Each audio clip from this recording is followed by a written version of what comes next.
use my music as a platform to talk about mental health awareness. Throughout the years, I've struggled with anxiety, depression. I've had post-traumatic stress episodes that accompanied my psychosis. And I have bipolar, also insomnia, sleep paralysis. And I also struggled with a bit of, thank God not for too long, anorexia at a younger age when I was a competitive figure skater. Turning pain into power by taking my weaknesses and turning them into my strengths through an art form has helped me. Dear Family is a podcast hosted by Rachel Steinman, a writer, an educator, and a mental health advocate. And Rachel gets us up close and personal, so we feel a strong connection, familiarity, and comfort with her guests. So settle in and join us as we search for true healing and journey with Rachel and her most interesting guests.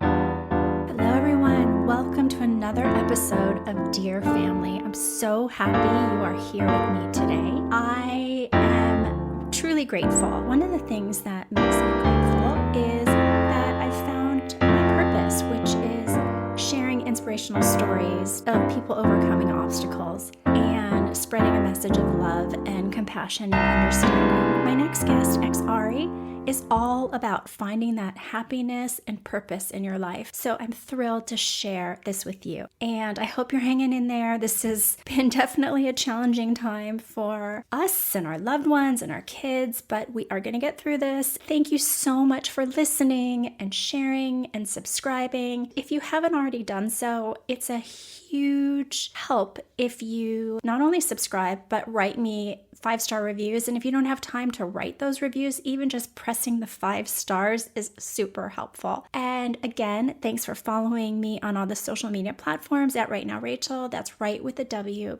Take care of yourself. X.Ari is a singer-songwriter-artist and mental health advocate from Toronto who's currently living in Los Angeles. X.Ari comes from a family who has substance abuse and mental health issues, and she herself has dealt with anxiety, depression, post-traumatic stress disorder from psychosis, insomnia, sleep paralysis, which is a very interesting disorder which we're going to explain in this episode, bipolar, ADHD, and even anorexia when she was a competitive figure skater. Her motto is to turn pain into power, using art to do so. Musically, the songstress deftly dances in and out of genre lines, moving from entrancing alternative pop to gritty hip-hop under a cover of electronic elegance. At the same time, the visceral lyrics transmit messages of hope, as often as they ponder tragedy. Her sound comes to life in the middle.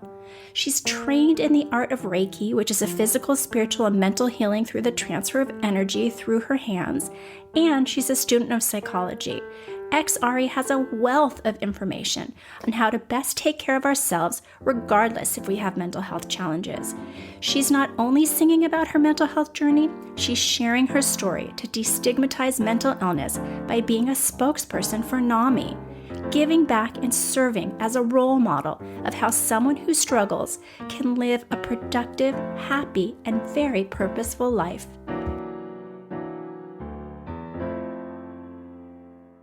Welcome, X.Ari. I'm so happy to have you. Thank you for having me. It's nice to be here. We are in a time of COVID, which means you and I met doing a Zoom together. We were both on an Ending the Silence NAMI program that helps rid shame and stigma for mental health issues. At the time, you were in Toronto, and when you were speaking, I was taking copious notes, and I was so fascinated by your story, and I immediately thought, I need to get X.Ari on my podcast. And then I went and I looked at your website, and I was so intrigued. I had to show my daughters because my youngest daughter is also a musician like you. She just started a performing arts school for vocals. That's Anyways, great. Your very cool video where you're smashing glitter on your face. What's that song called? It's called Breakpoint. I was blown away, not just by your music, because you're clearly very talented, but by the visuals and the design and the videography and the hair and the makeup. And it was all very entertaining. I will definitely have that link in the show notes for the listeners to check it out. Because this is a podcast called Dear Family, will you tell us a little bit about yourself and your family? Yes. As you mentioned, I have videos because I make music. I'm a singer-songwriter from Toronto, now in LA, and I use my music as a platform to talk about mental health awareness.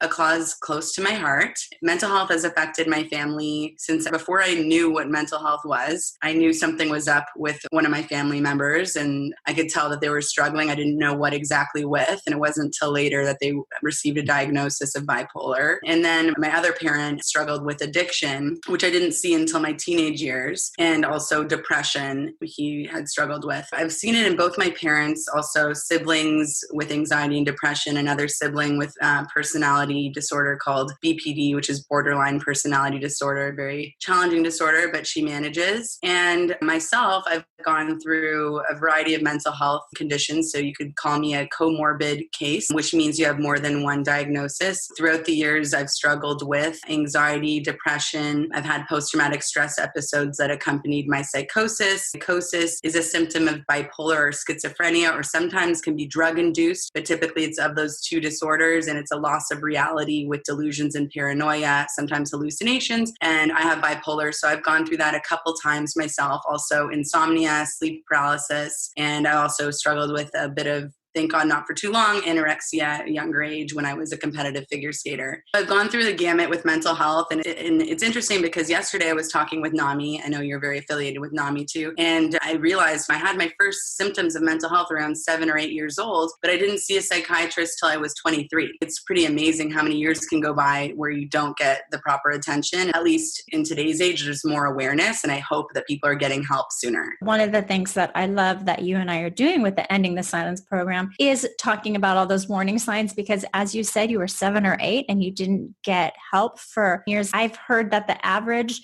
is sometimes up to 14 years before people get help. I say all the time, if you broke your arm, you would get help immediately. So we need to talk about this. You had ADHD, post-traumatic stress disorder, anxiety, depression, sleep disorders, bipolar, and psychosis. That is a lot to deal with. It is a lot. That is a lot. Wow. Thankfully, most of them weren't all at once. I went through sleep disorders at one time, which led to a depression, then to a psychosis. It's almost like they came in this order, but luckily there wasn't many times where I was experiencing symptoms of all disorders at once. So I was able to navigate through, but it's a lot of different challenges. It's really taught me a lot about coping and resiliency. It's interesting that your siblings are dealing with some mental health issues and your parents. You have really been surrounded by this. Are they all open to talking about it? No one is as open as I am, but my younger sister has opened up on social media about mental health, and she also has sleep disorders, hypersomnia, so she's shared about that experience before, and she has a problem with her ear, so she has some like physical challenges too that she talks about, so she's pretty open. My parents don't really talk about it, but they've gotten help at times here and there when they needed it. Like my dad had addiction and he went to AA and he's doing great and he's been healthy for a long time, so I'm proud of him. But it's a lot for family members to be going through that. I know I put my family through a lot when they saw me go through being in the hospital and not knowing how to help me. And it's so scary because you don't know what to do and how to support each other. But so much is just listening and just being available. I want to talk about your experience with sleep paralysis. But before we do that, what is hypersomnia? Hypersomnia is when you are exhausted a lot of the time and you can fall asleep in under 2 minutes, like sitting in a chair. It's a lesser version of narcolepsy. Some people who have hypersomnia will develop into narcolepsy. A lot of people who have severe sleep paralysis also have narcolepsy. I was tested for narcolepsy, but I don't have it. Speaking of sleep paralysis, I have to be honest, when I heard you talk about it, I had never heard anyone mention that. Tell us, how did that manifest and how old were you and what happens? Sleep paralysis is a parasomnia disorder under the sleep disorders, and it is characterized by when you're sleeping, your REM state is bleeding the waking state. And when you're in REM, you have something called bodily inhibition, which means your body's paralyzed. So if you're still in REM, but your eyes are opening up and kind of transitioning into a waking state, what happens with sleep paralysis, your body is paralyzed still, yet you're somewhat half awake, somewhat still in your dream. But in a lot of cases, you get hallucinations of your current dream in your room, and they could be auditory, physical, or visual. I would have all three. I can give you an example of a terrifying one haunting me. I was about 22, and I was in in my last year of university, or my second last year when it got started. And I was in my last year when it became a problem. So it started off just once in a while, I'd wake up paralyzed, and it was very frightening. And then hallucinations started coming. An example of one was I was laying on my bed facing the wall on the side, and I was so scared to sleep at this time because of the sleep paralysis and the hallucinations. So I'd keep my light on. So when I opened my eyes and I was paralyzed, I could see my shadow of my body against the wall. And then all of a sudden I could hear wheels turning, and I thought, oh, there's wheels. Something must be moving. I only have a chair with wheels in my room, so the chair must be coming towards me because the sound is louder and louder. All of a sudden the chair, this is in my sleep paralysis, hits the bottom of my bed. I see the chair and a figure, a person on the chair on the wall. I see it like a movie in front of me because of the shadows with the light. And the shadow figure crawled on top of my body. I could see it, I could feel it, I could hear it, and got on top of me and squeezed me until I couldn't breathe. And then I woke up with a deep gasp. How do you go back to bed after that? So I was completely exhausted and sleep deprived and scared of sleeping. After that, I got addicted to sleeping pills for a bit. And then I was depressed because of the sleeping pills. And my doctor gave me medication that reacted to me because if you're bipolar, most likely SSRIs for depression are going to mess up your neurotransmitters in a negative way. And so I had a terrible reaction. But at that time, we didn't know I was bipolar yet. Sleep paralysis actually was the first thing to ignite my first major episode of depression and then mania or psychosis. Now that you've been diagnosed with having bipolar and you are taking antipsychotics when you need them or regularly? I take them all the time. I just take them all the time. Has that stopped the sleep paralysis? I haven't had sleep paralysis in a long time. The only time I ever have it is if I'm really stressed out or not sleeping for a while, but I never really have it anymore. And I learned how to cope with it. If it did happen now, I think I'd be okay. So fascinating, but I can see how scary that would be. And it's so scary. You feel like a ghost is haunting you and you can't to hallucinate like that. And sometimes it happened 5 times in a night. So I couldn't stay asleep. I would go back to bed and it would be a loop. And it was very scary. The first time I got proper attention when I saw a psychiatrist after I had a major episode, he said that my sleep paralysis was post-traumatic stress from childhood trauma. And do you want to talk about what that childhood trauma is? Well, I don't like throwing anybody in my family under the bus out of respect for them, but I could say it was a tumultuous upbringing, a lot of fighting with my parents and abuse, which I won't say who or to who, but there was emotional abuse. And it was just a very difficult environment to grow up in. I'm very lucky because my family is so strong. And even though my parents are divorced, they still can manage seeing each other and being together at the same function. My family is very united. I think that a lot of my mental health issues actually brought our family closer together because they had to act as a unit. And so in one way, it's a blessing I got sick because it made my family stronger. What you're doing by talking about it and being so vocal is showing them, let's air the dirty laundry. Let's talk about this. Let's deal with this. And that is the healthiest thing to do. So that's amazing, X.Ari. I know that you've dealt with so many of these different mental health issues in the past, and you pride yourself on now being very high functioning, which you clearly are. On your website, you have a list of mental health self-care tips, which are fantastic. It's a great resource. You've said that recovery requires a lot of self-work and support and self-love and consistency. Can you tell us what tools and techniques have you found that help you cope to have a happy and meaningful life? I think happiness and meaning are the most important things, and health. We all want happiness and we want to maximize that. I've done a lot of research on happiness, and a lot of my self-care routine revolves around happiness. Meditation, at least 15 minutes. I use Tara Brach's app, TaraBrach. She's great. She has great talks on Buddhism and psychology if you're interested in the topic, but she sprinkles in these great meditations. I really like listening to her. You can also find a ton of stuff on YouTube. There's great grounding meditations, which is really good for anxiety. And I also like to write out my gratitudes, at least 5 a day. And I think even that simple trick, if you don't have the patience for meditation, just sitting down and writing out your gratitudes takes about 5 minutes, even less. And you'll be surprised that you might even come up with more than 5 things, and how easy it can be. The more you do it, the more things you realize you're grateful for, the better your day starts. You just have this grateful attitude when you start your day. A lot of self-care should be done in the morning. That's my opinion. Sure, sometimes meditating before bed can be really useful if you have sleep challenges, but I'd say morning is a great way if you want to kick off your day in a positive mindset. I like to write out my intentions, basically goal setting when it's realistic. So I set them for the day, the week, the month. I can tell you what I wrote yesterday because I woke up early today and I didn't get to it. But yesterday I wrote enjoy nature with my friend because I went hiking, and channel empowerment with my NAMI Instagram live. My weekly intention was accept disappointment with ease. Every day it changes, every week it changes, every month it changes. But for the whole month, I'm writing practice grace in all situations to really stick it in. But I try to think of different themes for every month, something to work on. One thing I really wanted to work on was my attentiveness with other people and being present and mindful and giving my energy fully to people, because sometimes we can be so distracted by our phones and our lives and we forget to really listen. And so that was something I had for my month before. On top of that, I like to journal on a positive experience, and it could be up to 2 minutes, even less. You just say something like, yesterday I went on a hike with my friend. We went to Runyon Canyon. I saw this bird and it was so beautiful. It made my day. I talk about in detail about what was a powerful, positive experience over the last 24 hours. And then I make little notes that say savor, to savor a moment throughout the day. Breathing means to make sure you stop and take deep breaths. Make sure you check in with your breathing.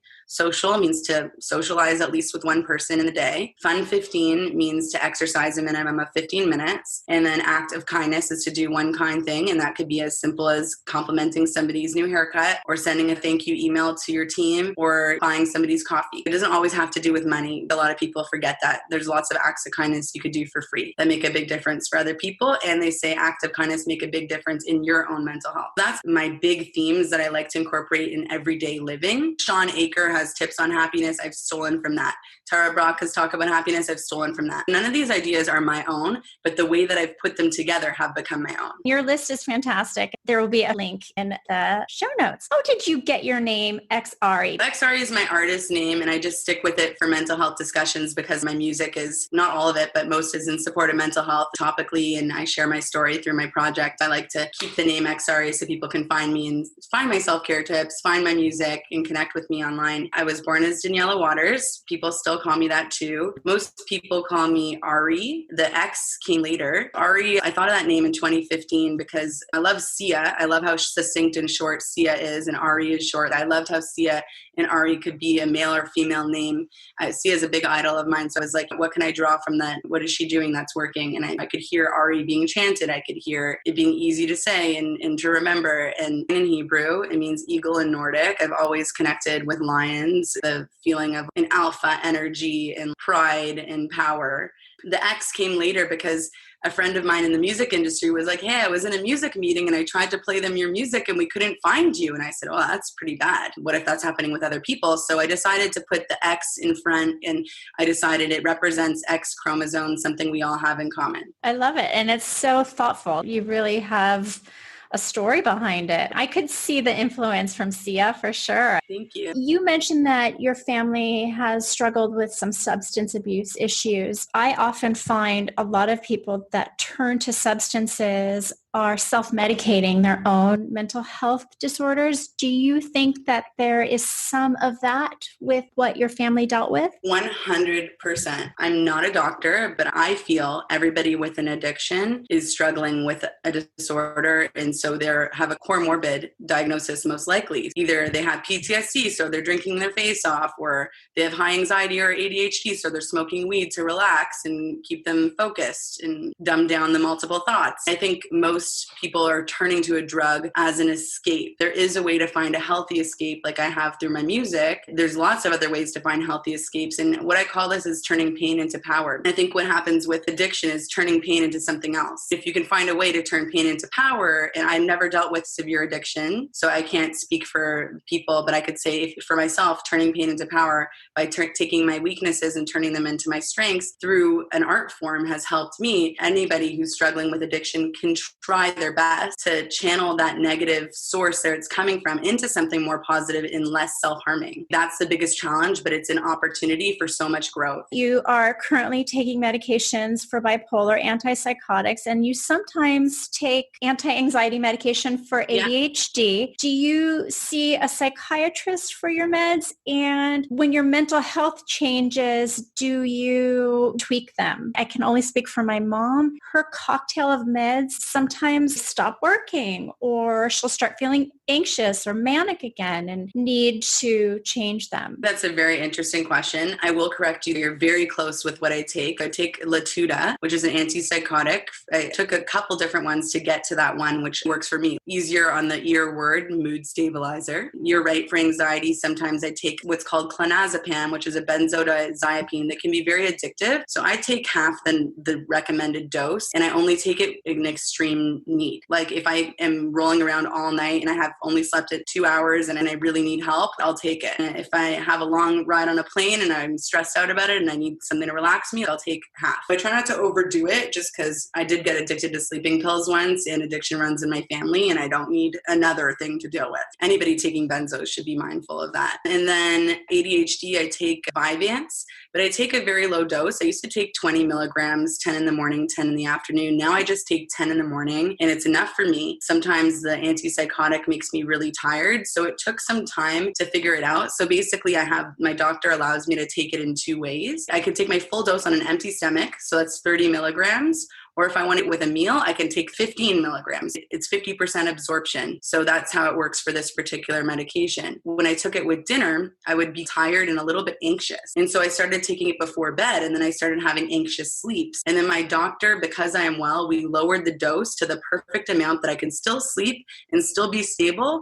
But the thing is, if I do have another episode, I would assume he would increase, because I went from taking 60 milligrams to 30. And that's just because I'm stable and we wanted to get my sleep to a better place. And sleep is more important at this point to maintain my mental health than to be sleeping poorly. I take those 3 meds, 2 every day, 1 once in a while. And it does take experimenting with the assistance of a doctor to figure out the right dosage, the right combination. I find the Vyvanse gives me a bit of a lift, so it mitigates the down of the mood stabilizer. So I felt like I needed to continue with my ADHD medication, even though I added the antipsychotic to level me out, to give me some more energy, because it did make me feel a bit drab.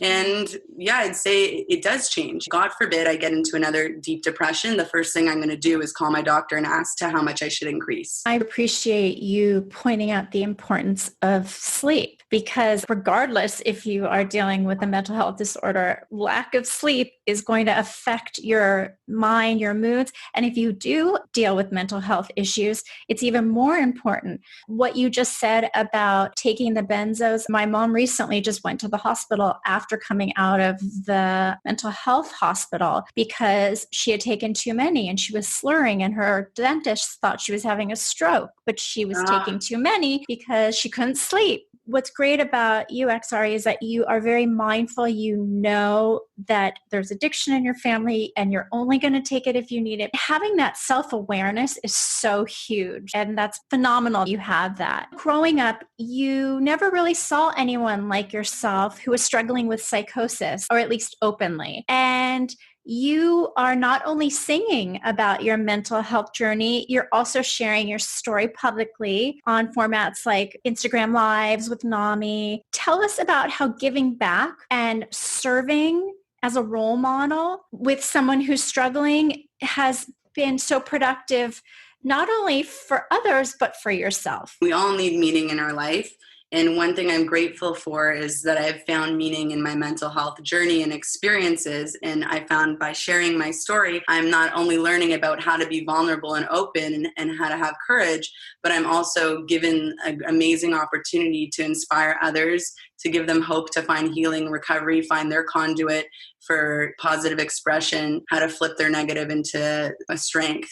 I've been given a gift to share with the world. And if I didn't take an opportunity like this to really share my story and help other people, it would be a wasted experience. I can say now that because I went through what I went through, I am able to contribute in this way and make an impact in my life, in others, and really connect with other people on a real level. Before my mental health challenges, I was connecting with people on a very superficial level, and I didn't know much about authenticity. And until I went through something severe and dramatic and so drastic in my life, was I able to really figure out who I am and know what my message is. It makes me feel powerful, like I have purpose. It makes me feel like I was put here to do something about it and make the world a better place. I'm grateful for everything I've gone through because I found my way to share and help other people. And just getting small messages here and there from other people saying that really inspired inspired me. Or one girl, for example, from high school called me once and I hadn't heard from her in years. And she showed me a bottle of medication on FaceTime and said,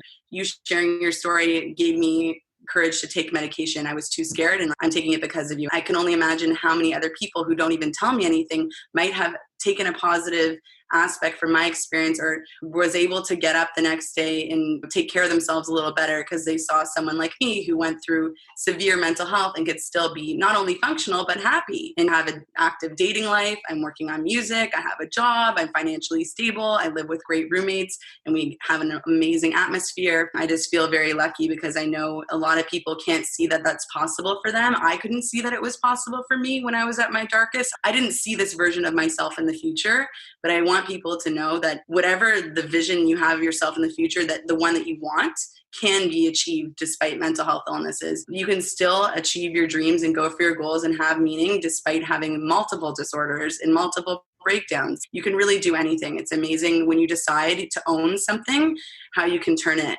like I said, pain into power, how you can flip it and make it into something worthwhile. Let's talk about your music.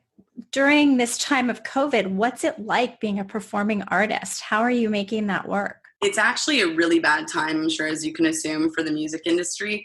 And I was writing Monday to Friday every afternoon, every day with different people. So obviously that stopped because people aren't going from session to session. And I didn't translate very seamlessly into online virtual sessions. So I'm only working with a couple people right now, and I'm kind of more focused on my catalog that I created pre-COVID. Luckily, I made 30-something songs that I was excited about and then trimmed them down to 17, trimmed them down to 6. I have a couple releases coming out that were recorded pre-COVID, and I'm just kind of accepting where we're at. Like, there's no performances, it's all online, no concerts, obviously, because like I said, no performances with COVID and no in-person sessions. So my goals of getting a booking agent are delayed. Labels don't want to take a chance on new artists right now. It's already such a precarious industry. And then you add in something like this, it just totally broke it down. So I think people are really struggling.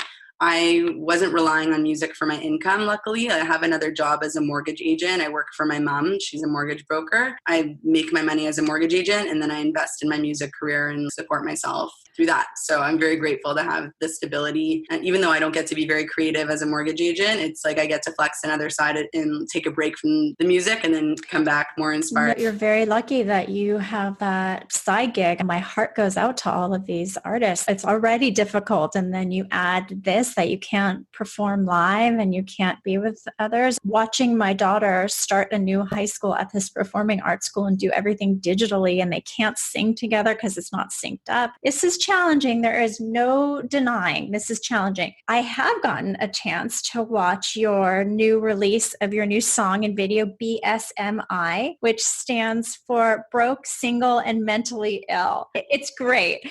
And the listeners are going to have to check out your video. There's somebody dressed in black who shadows your entire choreography throughout the video. Can you tell us about the song and about what that shadow symbolizes? I'm grateful to say I'm no longer broke. I still have mental illness and I'm still single. But at the time I was so broke when I wrote it. So at least I can check off one thing has been achieved. And nice. I was moping in bed on a Sunday in November. I was having a very depressed day, but I wasn't clinically depressed. I didn't want to get up. I was crying. And in my head was like, you know what? This sadness is called broke, single, and mentally ill. That's why I'm so sad right now. I don't have money to do anything. I don't have anyone to love. And I'm so down right now. And my anxiety was flaring up. I labeled it this sadness. And then I thought, oh my God, broke, single, mentally ill sounds like a song. Oh my God, BSMI is a cool acronym. It almost sounds like PTSD, but BSMI, it's like, I made it like that to make it like a disorder. Broke, single, and mentally ill could be its own category. It could be a comorbid disorder label in the DSM-6. I came up with the song title in bed, and then I thought, what if I had something lifting me and carrying me throughout the day? What if there was somebody in bed with me who could scoop me up and take me out of bed and drag me to the washroom, make me brush my teeth, and push me through the day? And then I came up with the idea of the music video to create a shadow figure that represented two sides, which one represents your support system, your resilience, your ability to carry on, and one that represents the dark side, the consuming, the depression, the obsession, the negative, the mental illness that drags you down. So I wanted to create an interplay of support and also enemy in the character, and let it be open for interpretation. The next day on the Monday, I had a writing session with this guy named Mark Rudin. And I said, I don't have any lyrics yet, but I have a title, Broke, Single, Mentally Ill. He's like, I love it. And we wrote it in a couple hours. And I had never wrote a song to a music video. I wrote the music video before I wrote the song. It's really good. I really enjoyed it. I was on your Instagram Live and you mentioned that you do Reiki. For any listener that doesn't know what that is, it's a Japanese technique for stress reduction and relaxation that promotes healing. And it's based on the idea that an unseen life force energy flows through us, and it's what causes us to be alive. And if one's life force energy is low, then we're more likely to get sick or feel stressed. But if it's high, we're more capable of being happy and healthy. Someone did Reiki on me years ago, and it was this really weird thing for me because I thought I was getting a massage. And then all she did was like put her hands over me and feel my energy. But she had me think about something. My husband and I were trying to find a house and we couldn't find one that we could afford. I saw this house in my head as she did it. And then the next day we found this house. It was the craziest thing ever. How did you learn to do this? And you also mentioned when you do it, you can give readings. Does that mean that there's some psychic energy as you do it? Yes. I learned at the American Reiki Academy, and I'm actually going to go for my next level.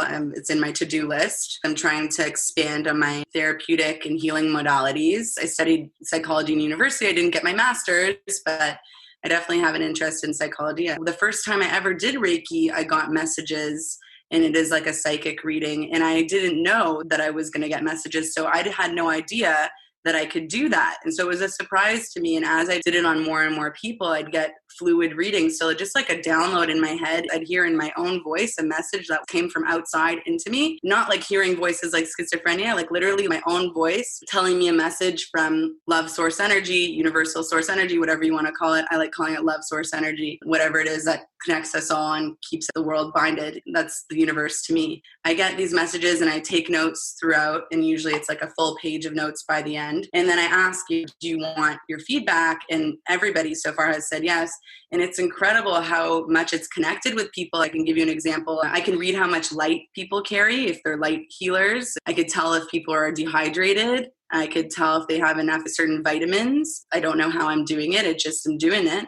And I try not to overthink it, just kind of go with my first intuitive thought and not challenge it. Sometimes it sounds so obscure and like it doesn't make sense, but somehow it usually connects to the person that I'm administering it to. So for example, one woman I had over, I'm not close to her at all. I wouldn't have known this. And as I was near her ovaries, I got this message that she feels like it's too late for her to have children, that she's missed the boat, and she's really sad about it. And I wrote that down and I told her, she's like, get out. An hour and a half ago, I was complaining to my friend exactly about that. And I was just like, the message is, it's not too late. Like, that's your message. And so I picked that up out of many other things, and simple things like that someone should start volunteering. And then I tell them that, they're like, oh, I actually just got on a volunteer list. So it's really amazing how it can connect with people. And I've had psychic tendencies since I was a child, but only a couple years ago did I learn that I can actually channel it through Reiki. It's not really about like getting in a car accident or losing a loved one. It's very personal, like health and development, the messages I get. It's energy that you're feeling. It's fascinating. When COVID is over, I'm having you do Reiki on me. You launched your Pain into Power campaign for mental health awareness in 2018 with the release of your second EP, Disorder, and the launch of your self-care line with proceeds going to jack.org. Can you tell us what jack.org is and also some of the things that you were selling? Jack.org is an amazing mental health initiative for youth in Canada. So it's not quite US based. It would be great if they had something like that out here. But what they do is they train teenagers to empower other teenagers. They send a 15-year-old to a high school to talk to other 15-year-olds and teach them all about mental health. It's peer-to-peer, and they teach you signs of identifying mental health in friends, how to get help from teachers and parents. It's mostly about identifying and coping. And they do a great job. I thought, why don't I donate some proceeds? So I have a self-care line comprised of self-reflection, pain into power journals, which include journal prompts and different inspirational questions to get you started. Also, I share my story in it, and I also share a poem that I wrote when I had psychosis in the hospital as my evidence that you can find creativity even when you think you can't. I have relaxation candles that are soy-based, lavender and eucalyptus, and I have healing bracelets, which are labradorite-based, and it's great for anxiety, balancing hormones, and reducing stress. And I really love the self-care component of it and how it ties in to my message. Sure. You mentioned that in order to be in recovery, you need to have an action plan. Can you tell us what your action plan is? In order to be in recovery, you need an action plan. Right now, my action plan is just to continue my self-care, like the routine I mentioned before, stay active, keep a good group of friends around me, stay in touch with my family, do things that make me happy, keep a psychiatrist in Canada, have a psychiatrist in the US, have a therapist that I can reconnect with when I need it. That's important. So not only do you need to have your support system with your family, but I feel like it's important to have, especially if you're bi-coastal like me, have doctors in both places who know your situation. Just in the event that you have a flare-up or crisis, they know your background and you can get help immediately, because a big thing that's hard for people is sometimes it takes a few months to be seen unless you go to a hospital, and sometimes a hospital isn't the best environment. I find it's very important that I have psychiatrists I'm already connected to so I can go immediately in the event that they're needed. Action plans can be broken down into further subcategories. So for example, someone can say, what is my action plan when I have a panic attack? And maybe that action plan is to do a breathing exercise first, then to name 5 things or colors in the room, then to sit down and do a meditation or write out all the things that are on their mind, and then promise themselves they won't think about it for another 2 hours. Maybe that's somebody's anxiety panic action plan. Everybody has a different thing that works for them. And I think if you talk to a therapist and figure out, I almost call it like your 1, 2, 3s, what you do in an event. What I talked about before a panic attack action plan is like the general action plan. How do you make sure you stay well? That's why having the doctors available. That's why taking care and working on your happiness and self-care. When you're having depression, having anxiety, those take different action plans that are more specific. The more you try different things, the more you learn what works for you and what is the most important to start with and what's the good thing to end with. And the more things you try, the more you have in your toolkit to draw on for your action plan. You bring up a good point that it's important to know these things before you get into crisis, so that if you do start feeling a panic attack, my mom now has a team of people she knows will check in with each other to see if we notice something. If my brother, her husband, and I and her doctor are all for saying this is happening, she knows that the action plan needs to go into effect. It's a plan. It doesn't mean you'll always have to use it. Hopefully you don't. That's right. That's right. And I think that it's important too to write down your action plan in a phone note or something really accessible to you, because when you're in a state of crisis, you don't necessarily remember what to do, really and your brain can wipe out. One other thing I've done is I've told my sisters what medications I take and how much. You should always tell somebody what you're taking, because what happens if you lose your medications and you're unwell and someone needs to replace them for you and they can't reach your doctor or whatever it is.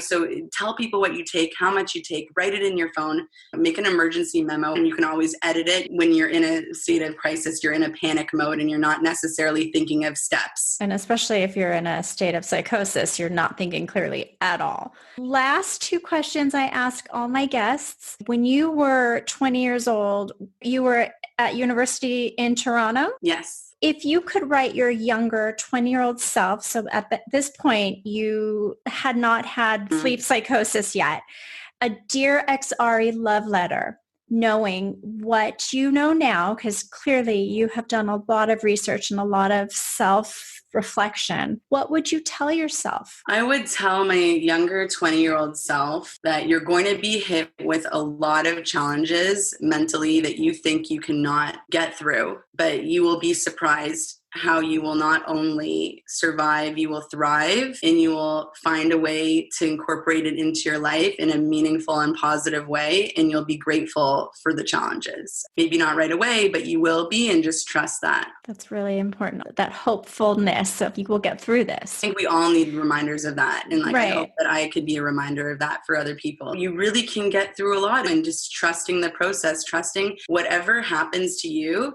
was meant for you, because you you can handle it. It wouldn't come to you if you couldn't handle it. I know they say it's a shame when bad things happen to good people, but I like to think it's because we were built to go through this. Maybe in a spiritual sense, we chose our contracts before we were born, and we chose this as a lesson to be learned. And I try to remind myself in some ways, I picked this, I chose this, I needed this, I needed to learn. Every life is a new lesson, and this was my lesson. And you're turning your pain into power. You're writing about it. You're turning it into art.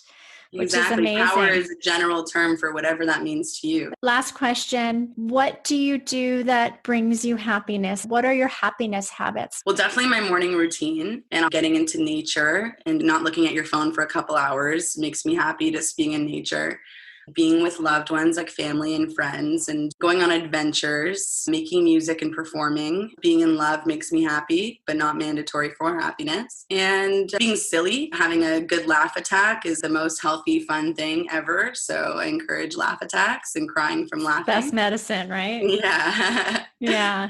Watching comedies, seeing stand-up comedies, going to the movies, healthy distractions I find really fun. Awesome. I'm excited for the listeners to check out your website and see your new video and listen to your music. And I look forward to, because we just discovered we're neighbors, going on a hike with you and having you do Reiki on me. Yeah, I'd love to. Yeah.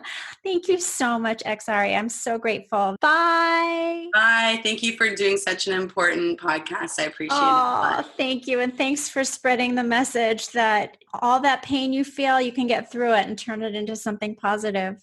100%. Bye. Thank you. Thank you. This is Rachel Steinman. For more information or to contact me with any questions, comments, or guest ideas, please check out rightnowrachel.com. That's right with a W. Thank you so much for listening, subscribing, and sharing, dear family.